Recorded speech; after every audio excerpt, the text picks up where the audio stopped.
बेटा आपको याद होगा कि लास्ट क्लास में हम लोगों ने ओम्स लॉ को स्टडी किया हुआ था। ओम के नियम से रिलेटेड बहुत सारी चीजें हमने पढ़ी हुई थी और आज हम लोग ओम के नियम को ही सत्यापित करेंगे, प्रूफ ऑफ ओम्स लॉ। तो आज का हमारा टॉपिक होगा ओम के नियम का सत्यापन। ये बहुत ही आसान है, हम ओम के नियम को जो सत्यापित करेंगे, so this I will do on the basis of drift velocity, on the basis of application of current। आपने करंट का फॉर्मूला पढ़ा हुआ है, तो उस बेसिस पर हम लोग ओम के नियम को सत्यापित करने चल रहे हैं। बहुत ही आसान है, आप सभी लोग ध्यान से देखें, बहुत अच्छा लगेगा आपको। तो मैं यहां से इसको स्टार्ट करता हूं। सभी बच्चों ने एक फॉर्मूला हम लोगों ने डिराइव किया हुआ था जिसका हम लोगों ने नाम रखा हुआ था विद्युत धारा तथा अनुगमन वेग में संबंध। सभी लोग जानते हैं, तो मैं वहीं से स्टार्ट कर देता हूं।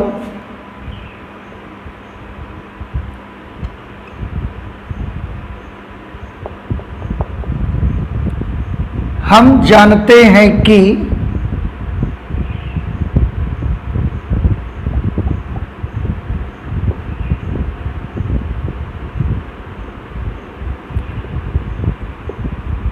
जानते हैं कि किसी चालक तार में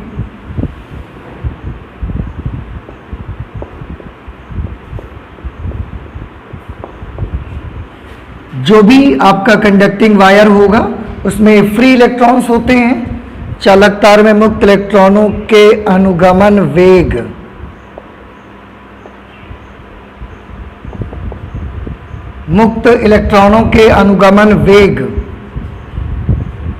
Vd तथा उसमें यानी कि चालक तार में प्रवाहित विद्युत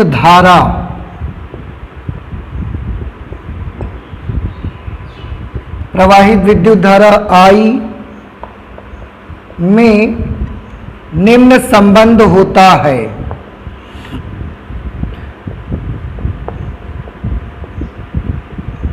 क्या रिलेशन होता है ये आप भी सभी स्टूडेंट्स जानते हैं, आपने डेरिवेशन भी किया हुआ था।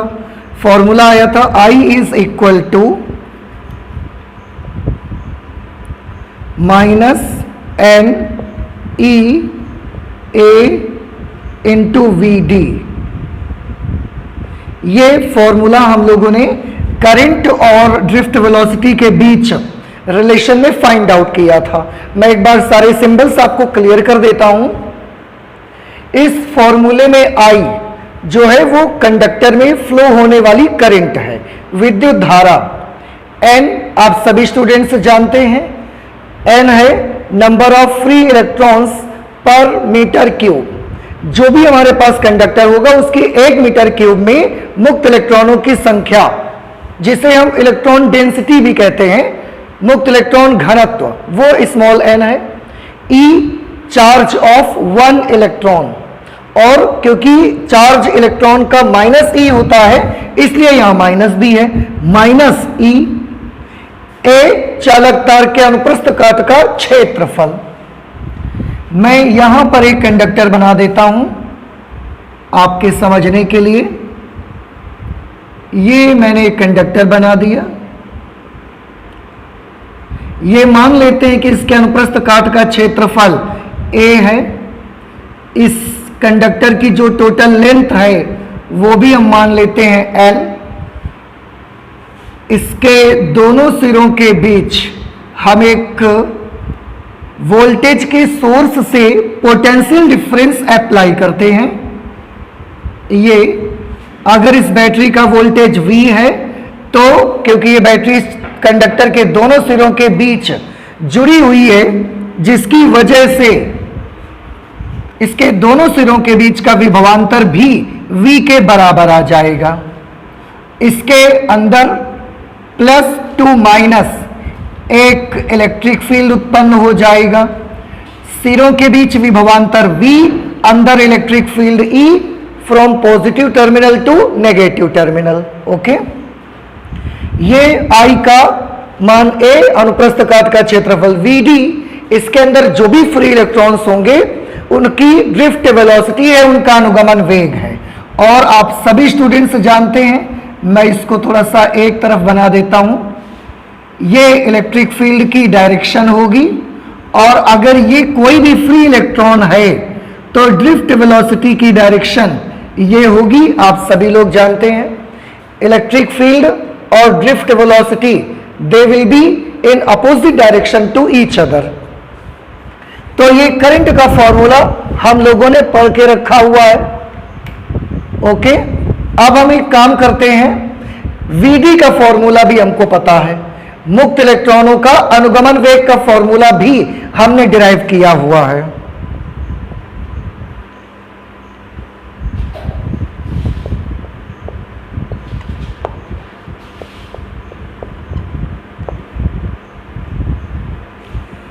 परंतु मुक्त इलेक्ट्रॉनों का अनुगमन वेग, क्या फॉर्मूला डिराइव किया था, याद करिए थोड़ा सा। अनुगमन वेग का फॉर्मूला निकल के आया था minus small e into capital E upon small m into tau. ये फॉर्मूला आया हुआ था ड्रिफ्ट वेलोसिटी का फ्री इलेक्ट्रॉन्स के।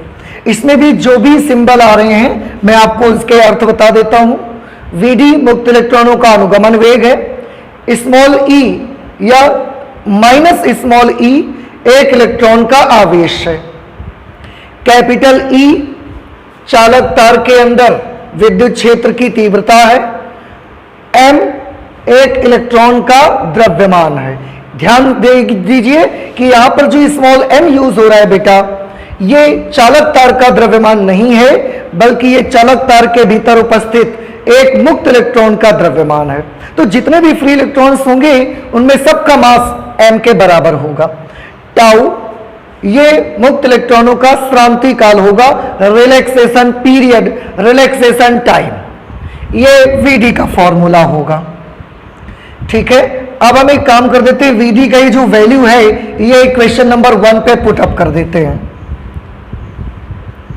तो हम यहां लिख देंगे समीकरण 1 व समीकरण 2 से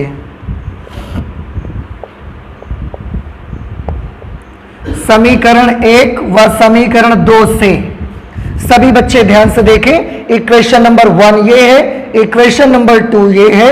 मुझे इस Vd की जगह ये वाली वैल्यू लिख देनी है बस। तो I की वैल्यू क्या मिलेगी, आप ध्यान से देखें सभी बच्चे, NEA माइनस NEA, और Vd की जगह पर आप देखिए क्या लिखना पड़ेगा मुझे, minus small e into capital E upon small m into tau. Symbols सारे मैंने बता दिए आपको। अब इसको थोड़ा सा सॉल्व कर लीजिए आप जब सॉल्व करेंगे then I will become minus n minus will become plus n E square.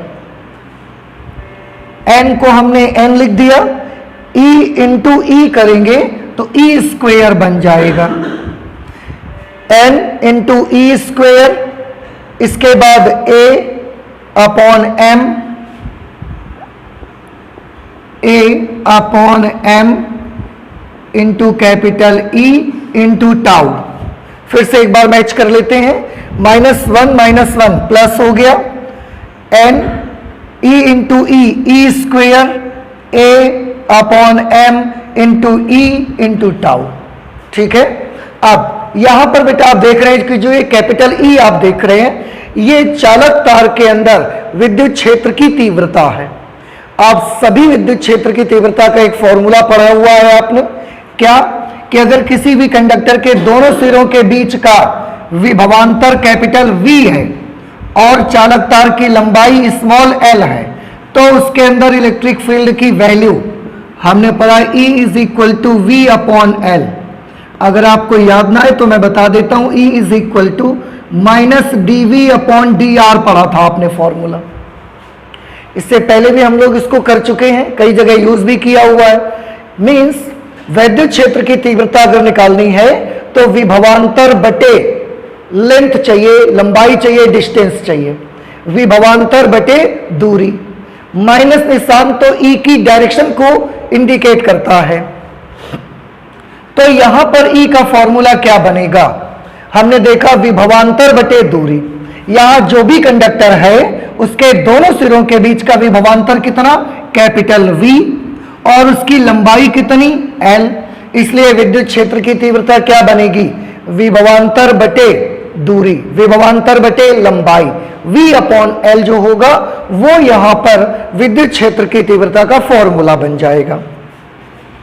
हम यहां पर कर सकते हैं, परंतु E is equal to V upon L. I hope कि आपको ये समझ में आ गया होगा।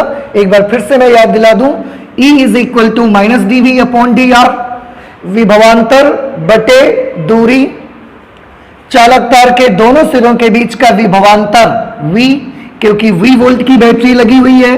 चालक तार के दोनों सिरों के बीच की दूरी यानी कि चालक तार की जो लंबाई है वो L, तो V अपॉन एल चालक तार के अंदर इलेक्ट्रिक फील्ड की वैल्यू बनेगी।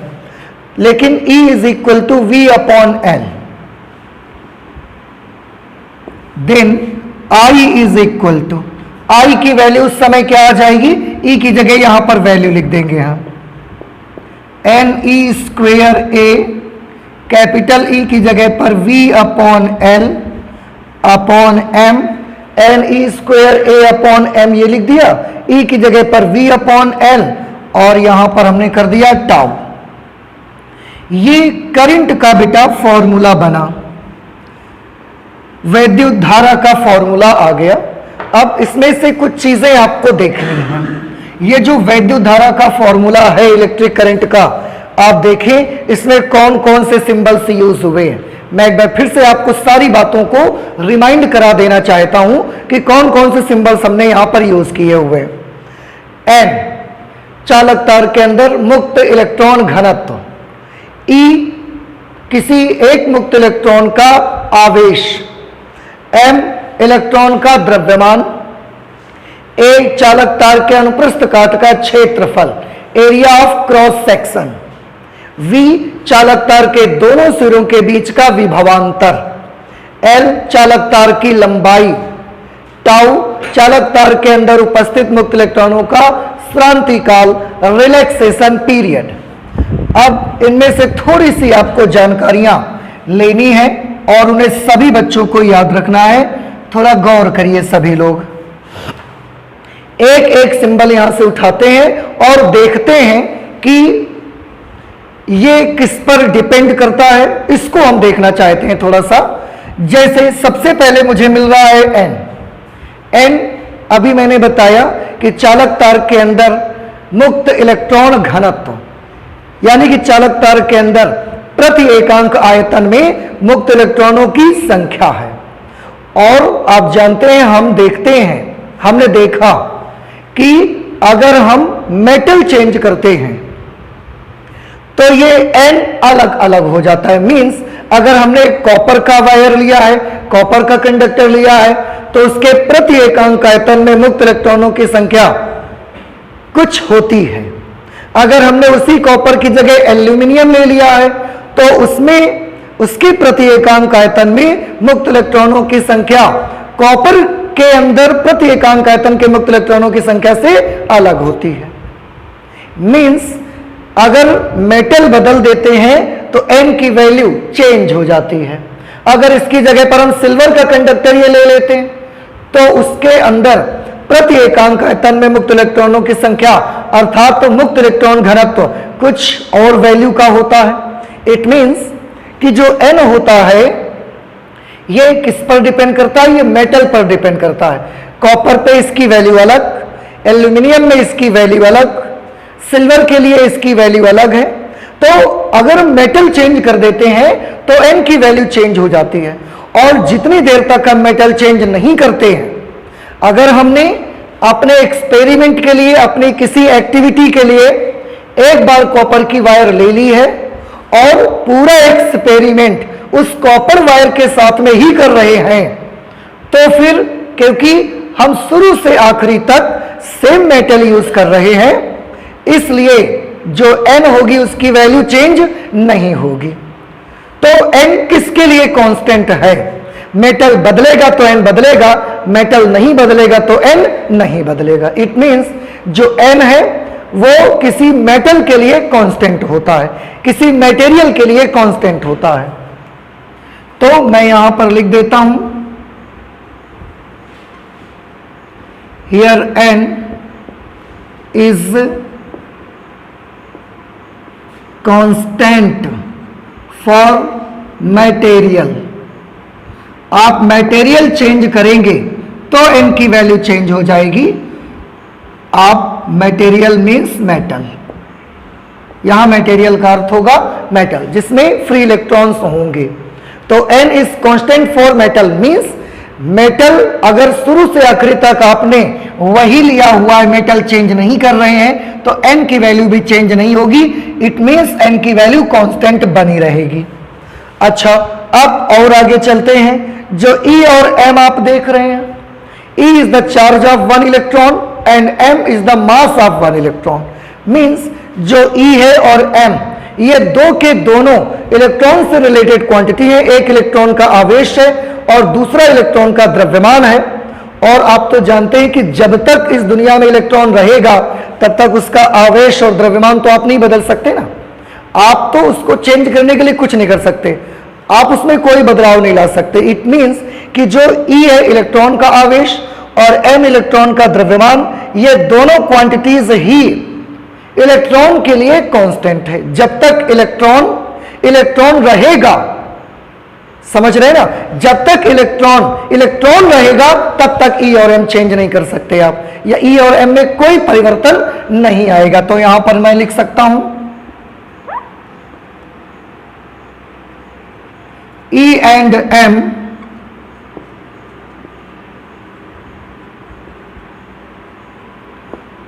are the constants of electron। तो आप इसको याद रखें कि जो स्मॉल e और m है, small e is the charge of one electron, small m is the mass of one electron. तो जब तक इलेक्ट्रॉन रहेगा तब तक इलेक्ट्रॉन के लिए दोनों वैल्यूज कांस्टेंट रहेंगी। आप E में और M में कोई परिवर्तन नहीं कर सकते। N कांस्टेंट हो गया, E और M कांस्टेंट हो गया। अब इसमें एक चीज और देखते हैं, टाउ को देख लेते हैं पहले, या A और L को देख लेते हैं पहले। आपका A क्या चीज है? चालक तार के अनुप्रस्थ काट का क्षेत्रफल, और L है चालक तार की लंबाई। अब A चालक तार के अनुप्रस्थ काट का क्षेत्रफल और L चालक तार की लंबाई है। थोड़ा सा सोचने वाली बात है कि A इसका एरिया है और L इसकी लेंथ है। ये कब बदल सकते हैं? ये तभी बदल सकते हैं जब मैं एक कंडक्टर के साथ एक्सपेरिमेंट कर रहा हूं और इसको हटा करके मैंने एक दूसरा कंडक्टर ले लिया। अब इसका एरिया पहले वाले कंडक्टर के एरिया से भी अलग होगा और इसकी लेंथ पहले वाले कंडक्टर की लेंथ से भी अलग होगी। तो एरिया और लेंथ कब बदलेंगे, कब नहीं बदलेंगे? अगर आप कंडक्टर नहीं चेंज कर रहे हैं, जो भी सैंपल के साथ आप एक्सपेरिमेंट कर रहे हैं, अगर वो सैंपल चेंज नहीं कर रहे हैं तो ए और एल चेंज नहीं होगा। आपने अगर किसी एक सैंपल के साथ में 5 रीडिंग्स ली हुई है, 5 ऑब्जर्वेशंस लिए हुए हैं, तो पूरे 5 ऑब्जर्वेशंस तक वही सैंपल यूज किया आपने। अगर वही सैंपल यूज किया तो ना तो उसका एरिया चेंज हुआ, ना तो उसकी लेंथ चेंज हुई। लेकिन अगर आप पूरा का पूरा सैंपल ही चेंज कर देंगे तो अब उसका एरिया भी चेंज हो जाएगा, उसकी लेंथ भी चेंज हो जाएगी। तो सैंपल बदल देने से एरिया और लेंथ बदल सकती है क्योंकि कोई तार मोटा होगा, कोई तार पतला होगा, कोई तार कम लंबा होगा, कोई तार ज्यादा लंबा होगा। उसके लिए आपको सैंपल ही चेंज कर देना होगा तो ही आप ए और एल को चेंज कर सकते हैं। अगर जब तक आप एक सैंपल के साथ में एक्सपेरिमेंट करते रहेंगे, हमने 5 ऑब्जर्वेशंस लिए, 7 ऑब्जर्वेशंस लिए, लेकिन अगर आप सैंपल चेंज नहीं कर रहे हैं तो ना तो उसका एरिया बदलेगा और ना उसकी लेंथ बदलेगी। आप इसकी जगह पर कोई दूसरा मटेरियल ही लेते आइए, कोई दूसरा सैंपल ही सॉरी लेते आइए, तो भले उसका एरिया और लेंथ चेंज हो जाएगी। तो एरिया और लेंथ कब नहीं बदलेंगे, कब बदल जाएंगे? सैंपल नहीं बदलेंगे तो एरिया और लेंथ नहीं बदलेंगे, सैंपल बदल देंगे तो एरिया और लेंथ बदल जाएंगे। इट मींस जो ए और एल हैं, ये अगर एक ही सैंपल ले रखा है, बदला नहीं है, तो ए और एल कैसे बने रहेंगे? उतने ही बने रहेंगे, कांस्टेंट बने रहेंगे। तो एरिया और लेंथ दोनों किसी सैंपल के लिए कांस्टेंट है, वो नहीं बदलेंगे। यहां पर मैं लिख देता हूं ए एंड एल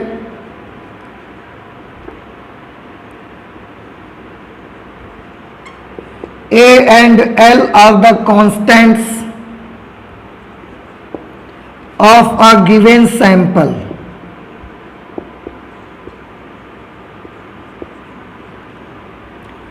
अगर एरिया और लेंथ आपको बदलना है तो सीधे सीधे आपको इसको रिप्लेस करना पड़ेगा, एक दूसरे सैंपल से रिप्लेस करना पड़ेगा। अगर आपने यहां जो लगा है इसको हटा के ये वाला सैंपल लगा दिया तो अब पहले से इसका एरिया भी बदल गया और पहले इसकी लेंथ जो इतनी बड़ी थी अब इसकी लेंथ बस इतनी बड़ी रहेगी। तो एरिया और लेंथ दोनों बदल जाएंगे, लेकिन एक दिए हुए सैंपल के लिए ना तो एरिया बदलेगा और ना ही लेंथ बदलेगा। तो एरिया और लेंथ भी कैसे हो गए? कांस्टेंट। इसके बाद यहां पर एक टाउ आप देख रहे हैं, टाउ। टाउ क्या चीज है? श्रांति काल, रिलैक्सेशन पीरियड, रिलैक्सेशन टाइम। अगर मैं जितनी देर तक एक्सपेरिमेंट एक सैंपल के साथ में कर रहा हूं, उतनी देर तक अगर मैंने इस बात का ख्याल रखा कि इस कंडक्टर का टेम्परेचर बदलने ना पाए, बात समझ में आई सभी बच्चों को? मैंने क्या ख्याल रखा कि मैं जो भी एक्सपेरिमेंट कर रहा हूं, एक सैंपल मैंने लेके रखा, एक मेटल लेके रखा हुआ है, उसमें मैंने 5 ऑब्जर्वेशंस लिए, 7 ऑब्जर्वेशंस लिए, जितने भी लिए उसके लिए मैंने कुछ टाइम वेस्ट किया होगा। उसमें मुझे 15 मिनट लगे होंगे, 20 मिनट लगे होंगे, आधे घंटे लग गए होंगे मुझे एक्सपेरिमेंट करते समय। लेकिन ख्याल मैंने इस बात का रखा कि उतनी देर तक कंडक्टर का क्या ना बदले, टेम्परेचर। तो अगर हम कंडक्टर का टेम्परेचर बदलने ना दें तो उस समय क्या होगा? उस समय रिलैक्सेशन पीरियड भी नहीं बदलेगा। आपको जब रिलैक्सेशन पीरियड के बारे में बताया गया था तो बताया गया था कि रिलैक्सेशन पीरियड टेम्परेचर से चेंज हो जाता है। और कैसे चेंज हो जाता है? टेम्परेचर बढ़ाने से फ्री इलेक्ट्रॉन्स की थर्मल वेलोसिटी बढ़ जाती है और रिलैक्सेशन टाइम कम हो जाता है, घट जाता है। तो टेम्परेचर के बढ़ने से फ्री इलेक्ट्रॉन्स की थर्मल वेलोसिटी, फ्री इलेक्ट्रॉन्स की थर्मल एनर्जी बढ़ जाती है, जिससे उनकी थर्मल वेलोसिटी बढ़ जाती है और थर्मल वेलोसिटी बढ़ जाने से वो बड़ी जल्दी जल्दी टक्कर करना शुरू कर देते हैं और रिलैक्सेशन टाइम कम हो जाता है। लेकिन अगर हम उतनी देर तक, जितनी देर तक हम एक्सपेरिमेंट कर रहे हैं, उतनी देर तक टेम्परेचर को बदलने ही ना दें, टेम्परेचर को कांस्टेंट कर दें उतनी देर के लिए, तो टाउ भी नहीं बदलेगा। यानी कि टाउ भी उतनी देर तक के लिए क्या हो जाएगा? कांस्टेंट हो जाएगा। तो टेम्परेचर नहीं बदलेगा तो टाउ नहीं बदलेगा, टेम्परेचर बदलेगा तो टाउ बदल जाएगा। तो टेम्परेचर को कांस्टेंट कर लीजिए, एट कांस्टेंट टेम्परेचर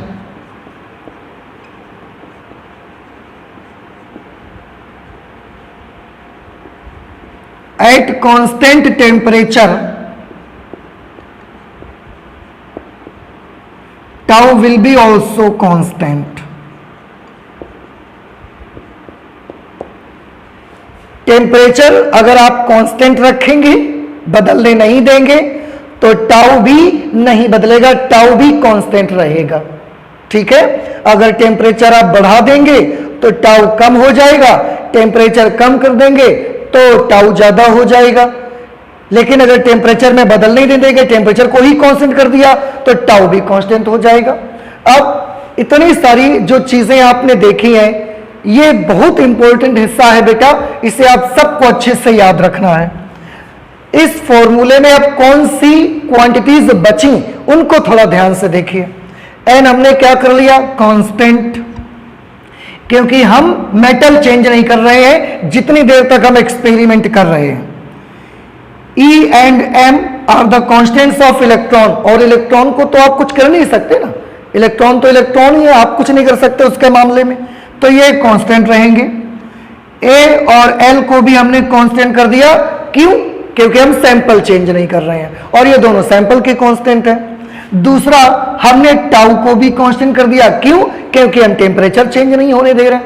टेम्परेचर को हमने कांस्टेंट कर दिया तो टाउ भी चेंज नहीं हो रहा है। अब इस पूरे फॉर्मूले में अगर आप ध्यान से देखें तो क्या बचा आपके लिए, इधर बचा आई और इधर वी, बाकी सारी चीजें क्या हो गई, कांस्टेंट हो गई ना। तो आई इज इक्वल टू पूरा कांस्टेंट, केवल एक वी बचा उधर की तरफ, तो हम इसको क्या लिख सकते हैं, therefore I is equal to, यहां पर कांस्टेंट्स और उसके साथ में वी। आप देखें ध्यान से, आई इज इक्वल टू, ये सारा कुछ कांस्टेंट हो गया एक्सेप्ट वी, वी के अलावा, तो बाकी को कौन से कांस्टेंट लिख दिया और साइड में मल्टीप्लिकेशन वी लिख दिया हमने। अब आप तो बहुत अच्छे से जानते हैं कि अगर i is equal to constant multiplied by v है तो मैं इसको क्या लिख सकता हूं, i is directly proportional to v भी तो मैं लिख सकता हूं इसको। आप बहुत अच्छे से जानते हैं प्रोपोर्शनलिटी के निशान को हटाने के लिए, रिप्लेस करने के लिए जब हम इसे इक्वलिटी में चेंज करते हैं तो हमें कांस्टेंट लगाना पड़ता है। तो आज हम कांस्टेंट को हटा करके प्रोपोर्शनलिटी का निशान भी तो यूज कर सकते हैं। तो हमने इक्वलिटी और कांस्टेंट दोनों की जगह पे प्रोपोर्शनल टू का निशान लगाया और v लिख दिया। So i is directly proportional to v, और we can also write it that v is directly proportional to i। और आप सभी बच्चे ध्यान से देखें, आपने लास्ट क्लास में ओम्स लॉ को पढ़ा हुआ है। अगर लास्ट क्लास में आपने ओम्स लॉ को पढ़ा हुआ है तो सभी स्टूडेंट्स को अब याद आ रहा होगा that v is directly proportional to i is the Ohm's law, यही ओम का नियम है। तो मैं यहां पर लिख देता हूं, यही ओम का नियम है।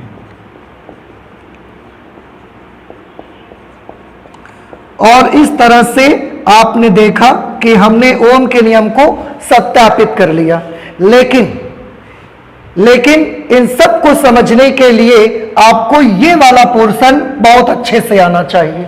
आपको पता होना चाहिए कि n किसका कांस्टेंट है, कौन सी चीज बदलेंगे तो n बदल जाएगा। आपको पता होना चाहिए कि E और M किसके कांस्टेंट हैं, क्या चीज हम इसमें चेंज कर देंगे तो E और M बदलेंगे। A और L किसके कांस्टेंट्स हैं, कौन सी चीज बदलने से A और L बदलेगा।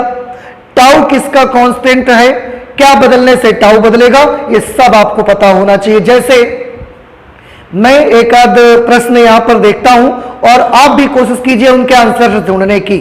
बताइए, अगर मैंने यहां पर जो मैं एक सैंपल यूज कर रहा था, मैंने सैंपल ही चेंज कर दिया, सैंपल ही चेंज कर दिया, अब बताइए इस फॉर्मूले में कौन कौन चेंज हो जाएगा। तो आप देखें सैंपल के कांस्टेंट कौन कौन है, A और L। अब अगर मैंने सैंपल ही चेंज कर दिया है तो हम एरिया और लेंथ को क्या कर सकते हैं, बदल सकते हैं। अगर मैंने एक एक्सपेरिमेंट करते वक्त मेटल चेंज कर दिया, अब बताइए इस फॉर्मूले में कौन सी क्वांटिटी बदल जाएगी। अगर मेटल चेंज कर देंगे तो इस फॉर्मूले में n चेंज हो जाएगा, क्योंकि डिफरेंट मेटल्स के लिए इसकी वैल्यू डिफरेंट होती है। अगर मैंने टेम्परेचर को चेंज कर दिया तो इस फॉर्मूले में कौन सी चीज चेंज हो जाएगी, आंसर इस फॉर्मूले में टाउ चेंज हो जाएगा। अब E और M को चेंज करने के लिए हमको क्या करना पड़ेगा, E और M को चेंज करने के लिए मुझे चार्ज कैरियर ही चेंज करना पड़ेगा, क्योंकि जितनी देर तक, जब तक चार्ज कैरियर इलेक्ट्रॉन रहेगा तब तक इलेक्ट्रॉन का आवेश और उसका द्रव्यमान आप चेंज नहीं कर सकते। आप इलेक्ट्रॉन को टच नहीं कर सकते, आप उसके मामले में कुछ नहीं कर सकते। तो सीधे सीधे चार्ज कैरियर ही चेंज करना पड़ेगा आपको। इलेक्ट्रॉन के बजाय कोई दूसरा चार्ज कैरियर यूज कर लीजिए, फिर आप उसका आवेश और उसका मास चेंज कर सकते हैं। तो ये बहुत याद रखना है आपको और सभी स्टूडेंट्स को याद रखना है। मैं फिर से एक बार, N कब बदलेगा? जब आप मेटल चेंज करोगे। E और M के लिए आप कुछ नहीं कर सकते। You can treat these two constants as universal constants, क्योंकि इलेक्ट्रॉन के मामले में आप कुछ नहीं कर सकते। A और L कब बदलेगा? जब आप सैंपल ही चेंज कर देंगे। टाउ कब बदलेगा?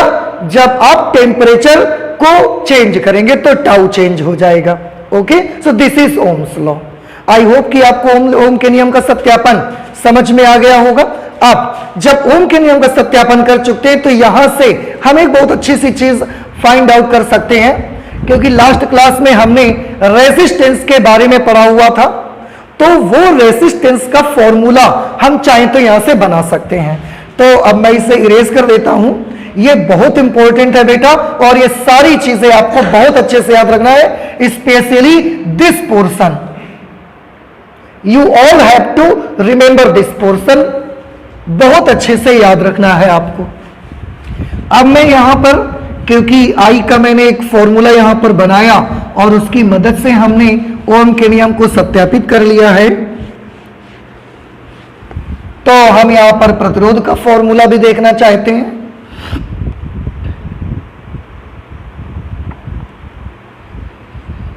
यहां आई का फॉर्मूला आपने क्या देखा है बेटा? आई का फॉर्मूला आपने देखा NE square A upon M into V upon L into tau. NE square A upon M into V upon L into tau. हम यहां से एक काम करते हैं, V अपॉन I की वैल्यू निकाल लेते हैं।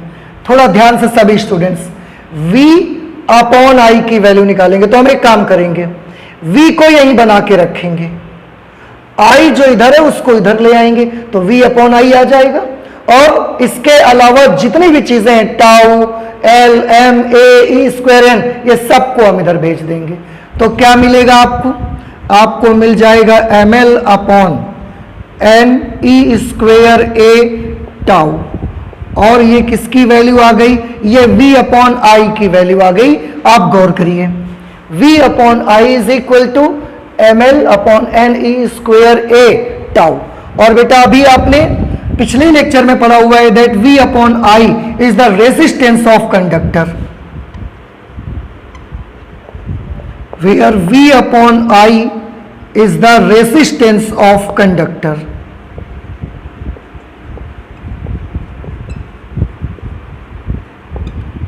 is the resistance of conductor। और इसे आप किस से रिप्रेजेंट करते हैं? इसे आप R से रिप्रेजेंट करते हैं। इट मीन्स किसी भी कंडक्टर का रेसिस्टेंस जो कि बेसिकली V अपॉन I से कैलकुलेट होता है। V अपॉन I की वैल्यू कितनी आ गई है? ML upon NE square A tau. ये रेसिस्टेंस का फॉर्मूला बन गया। आप सभी स्टूडेंट्स को ये फॉर्मूले याद रखने हैं। रेसिस्टेंस का ये पैरामीट्रिक फॉर्मूला है। आपको याद रखना है कि रेसिस्टेंस का formula ML upon NE square A tau होता है। मैं फिर से एक बार आपको याद दिला दूं, M क्या चीज है यहां पर? ये एक चालक तार का प्रतिरोध है। यहां पर इसके फॉर्मूले में एक M आ रहा है, ये क्या है? क्या ये चालक तार का द्रव्यमान है या कुछ और है? हाँ, तो इसको याद रखिए, बिल्कुल कंफ्यूज मत होइए। ये वही M है जो यहां पर आ रहा था, और यहां पर M क्या था? इलेक्ट्रॉन का द्रव्यमान। तो ये इलेक्ट्रॉन का द्रव्यमान है। ये लेंथ है कंडक्टर की, ये इलेक्ट्रॉन डेंसिटी है, charge of electron, area of cross section, tau relaxation period. एक चीज मैं और बता दूं, आई का जो ये फॉर्मूला यहां निकाला था आपने देखा था कि आई का फॉर्मूला जब हमने VD के टर्म्स में निकाला था, आई का एक फॉर्मूला VD के टर्म्स में आया था, NEAVD। सभी स्टूडेंट्स को याद होगा। तो आई का ये फॉर्मूला नेगेटिव साइन के साथ आया हुआ था, लेकिन यहां पर आई का फॉर्मूला पॉजिटिव साइन के साथ आ रहा है। ऐसा क्यों? तो आप सोचेंगे कि ये तो कैलकुलेशन में हमने जब आई वाला ये नेगेटिव और वीडी वाला नेगेटिव मिलके प्लस हो गए थे, वो भी सही है। एक और तरीका है जिससे आप सोच सकते हैं, आई के इस फॉर्मूले में नेगेटिव आता ही क्यों है? इलेक्ट्रॉन के नेगेटिव चार्ज की वजह से, और यहां पर इलेक्ट्रॉन के चार्ज का क्या लगा हुआ है? स्क्वायर। तो अगर इलेक्ट्रॉन के चार्ज का स्क्वायर लगा हुआ है तो नेगेटिव होने के बावजूद भी स्क्वायर उसको क्या कर देगा? प्लस कर देगा। इसलिए इलेक्ट्रॉन के स्क्वायर के रूप में जब करंट का फॉर्मूला आया तो वह पॉजिटिव आ रहा है। आप चाहे तो ऐसे समझ लें या आप ऐसे समझ लें कि इलेक्ट्रॉन के चार्ज का स्क्वायर हुआ है, ये रेजिस्टेंस का फॉर्मूला बना। अब इसमें से आप पता लगा सकते हैं। आप सोचिए, अगर आप सैंपल बदलेंगे तो क्या होगा? एल और ए चेंज हो जाएगा, रेजिस्टेंस बदल जाएगा। उसमें एरिया अगर आपने बढ़ा दिया, एरिया ज्यादा कर दिया, तार मोटा कर दिया, अब बताइए एरिया ज्यादा करने से रेजिस्टेंस का क्या होगा? एरिया बढ़ाने से, तार मोटा कर देने से, अभी इसका एरिया इतना सा है, अगर आप इसका एरिया इतना बड़ा कर देंगे यानी कि तार मोटा कर देंगे आप, तो एरिया बढ़ाने का मतलब तार मोटा हो जाएगा तो रेजिस्टेंस कम हो जाएगा, प्रतिरोध कम हो जाएगा। लेंथ को बढ़ा देने से प्रतिरोध का क्या होगा?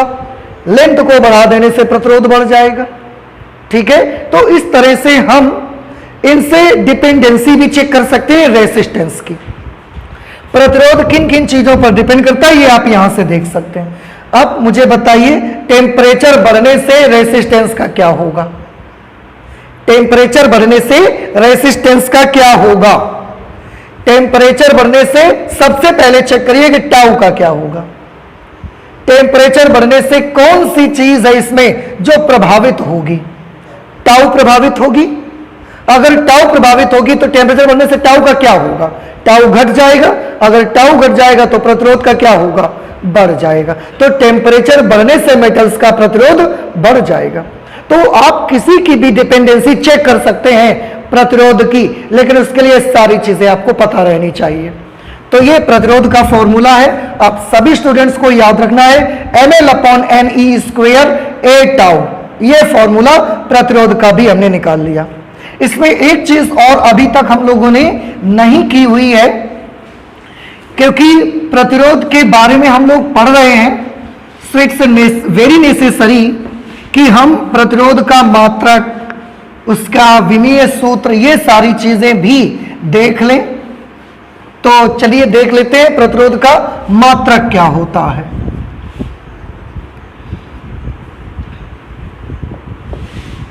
Unit of resistance,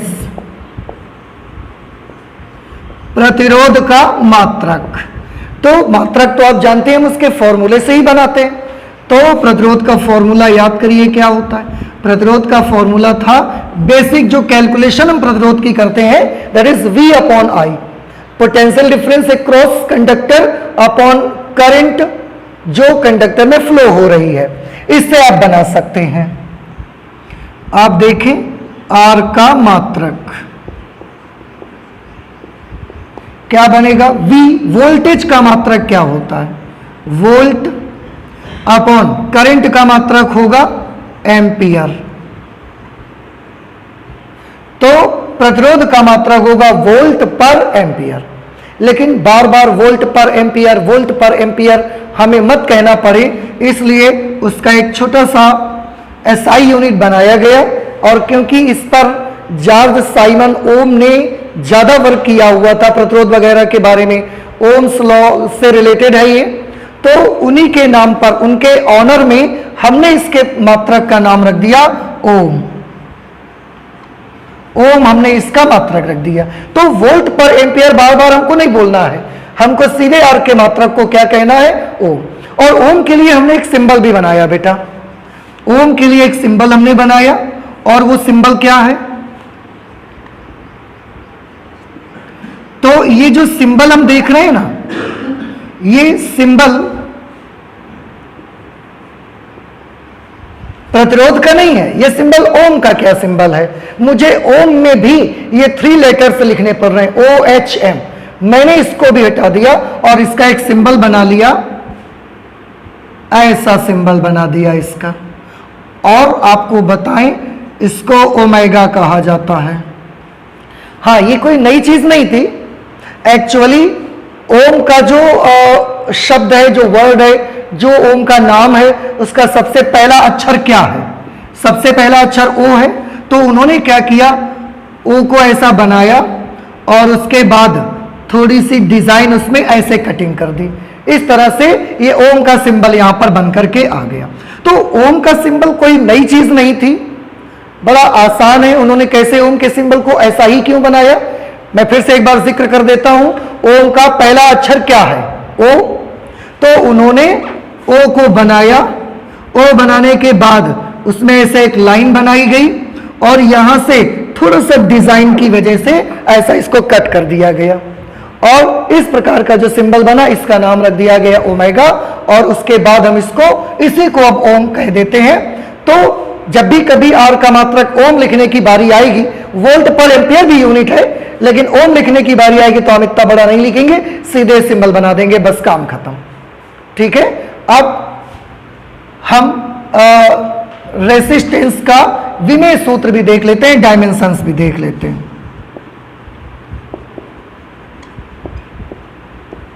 dimensions of resistance, प्रतिरोध के विमीय सूत्र क्या होंगे, प्रतिरोध की विमाएं क्या होंगी? आप ध्यान से देखें, वोल्टेज और करंट, यहां पर दो चीजें हैं। करंट के लिए तो हम ए लिख देंगे, वोल्टेज के लिए क्या आएगा? वोल्टेज का फॉर्मूला आप सबने पढ़ा होगा, W upon Q into I. Voltage का फॉर्मूला पढ़ा था ना, work done per unit charge. तो V is equal to W upon Q, I की जगह पर I। W का जो आपका डायमेंशंस होंगी वो क्या होंगी? वर्क डन है, dimensions ml square T minus 2 upon charge की डायमेंशंस AT, करंट की डायमेंशंस A। अब इसको सॉल्व कर लेंगे थोड़ा सा, तो ml स्क्वायर T माइनस 2 यहां पर है, एक T यहां से ऊपर जाएगा, इसकी पावर यहां पर 1 है, ऊपर -1 हो जाएगी, तो -2 and -1 -3 ml square T minus 3 a into A square होगा, फिर वो ऊपर जाएगा तो a टू दी पावर -2। इस तरह से ये रेसिस्टेंस की डायमेंशंस आ जाएंगी। तो रेसिस्टेंस का यूनिट, रेसिस्टेंस का डायमेंशन, ये इस तरीके से आपका हो गया। हम एक छोटी सी चीज और इसमें करना चाहते हैं, क्योंकि प्रतिरोध का मात्रक हमने अभी अभी देखा कि ओम होता है प्रतिरोध का मात्रक। अब जैसे प्रतिरोध का मात्रक अगर ओम है, तो हम ये समझना चाहते हैं कि किस तार के प्रतिरोध को हम 1 ओम बोलेंगे। हम जब भी कोई यूनिट बनाते हैं, जब भी कोई चीज हम लोग स्टडी करते हैं, तो उसको समझने के लिए कि आखिरकार, जैसे आप बहुत सारी चीजें देखते हो, आप मेजरमेंट की और भी चीजें देखते हो, जब भी कभी 1 मीटर की बात आती है, आपके मन में तुरंत एक ख्याल आता है कि इतनी बड़ी डिस्टेंस को 1 मीटर कहा जाता होगा। आपके मन में जब भी कभी 1 दर्जन की बात आती है, आपके मन में तुरंत एक इमेज आ जाती है कि 1 दर्जन का मतलब है उसमें 12 वस्तुएं आएंगी। आप जब भी कभी 1 किलो वस्तु की बात आती है, तो 1 किलो का एक इमेज मन में आता है कि 1 किलो वस्तु अगर है तो वो मेरे हाथ पे इतना बल लगाएगी, इतना प्रेशर लगाएगी। सिमिलरली हम ये जानना चाहते हैं कि अगर ओम तार का प्रतिरोध होता है, तो 1 ओम प्रतिरोध किस तार के प्रतिरोध को 1 ओम कहा जाएगा? क्या वो इतने बड़े तार का प्रतिरोध 1 ओम होगा, इतने बड़े तार का प्रतिरोध 1 ओम होगा, या इतने बड़े तार का प्रतिरोध 1 ओम होगा? किस तार के रेसिस्टेंस को 1 ओम बोलेंगे? बड़ा इजी है।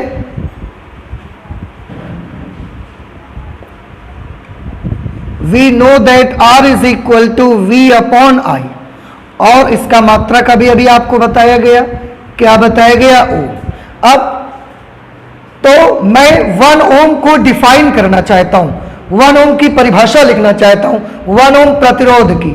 R is equal to V upon I ohm, यहां पर मैं एक चीज मान लेता हूं, let V is equal to 1 volt. अगर मैंने चालक तार के दोनों सिरों के बीच आरोपित विभवांतर को 1 वोल्ट कर लिया and I is equal to 1 ampere, और उसमें बहने वाली जो करंट है वो 1 एम्पियर की है, उस सिचुएशन पे R की वैल्यू कितनी आएगी आप ध्यान दीजिए। V की वैल्यू 1 वोल्ट, I की वैल्यू 1 एम्पियर, 1 अपॉन 1 हो गया, और वोल्ट अपॉन एम्पियर को ही तो क्या बोला गया है, ओम बोला गया है। तो R इज इक्वल टू 1 ओम। तो किस चालक तार का प्रतिरोध 1 ओम हुआ? 1 ओम रेजिस्टेंस। 1 ओम प्रतिरोध किसको कहेंगे, पहले समझ लें फिर उसको लिख देते हैं। हम बोलेंगे कि यदि किसी चालक तार के दोनों सिरों के बीच 1 वोल्ट का विभवांतर आरोपित किया जाए, जिससे उस चालक तार में 1 एम्पियर की विद्युत धारा प्रवाहित होने लगे, तो उस चालक तार का प्रतिरोध 1 ओम कहलाता है। फिर से एक बार सुन लें कि यदि किसी चालक तार के दोनों सिरों के बीच 1 वोल्ट का विभवांतर आरोपित करने से उसमें 1 एम्पियर की धारा प्रवाहित होती है, तो उस चालक तार के प्रतिरोध को 1 ओम कहा जाता है। हम इसको नोट कर लेते हैं।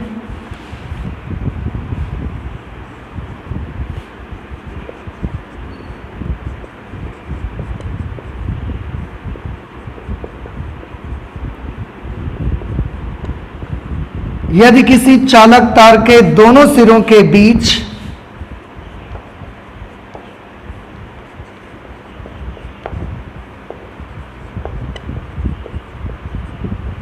यदि किसी चालक तार के दोनों सिरों के बीच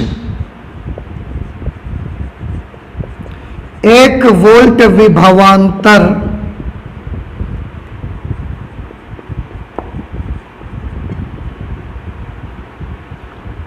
एक वोल्ट विभवांतर आरोपित करने से दोनों सिरों के बीच 1 वोल्ट विभवांतर आरोपित करने पर उसमें प्रवाहित धारा, उसमें प्रवाहित विद्युत धारा 1 एम्पियर हो तो ऐसे चालक तार का प्रतिरोध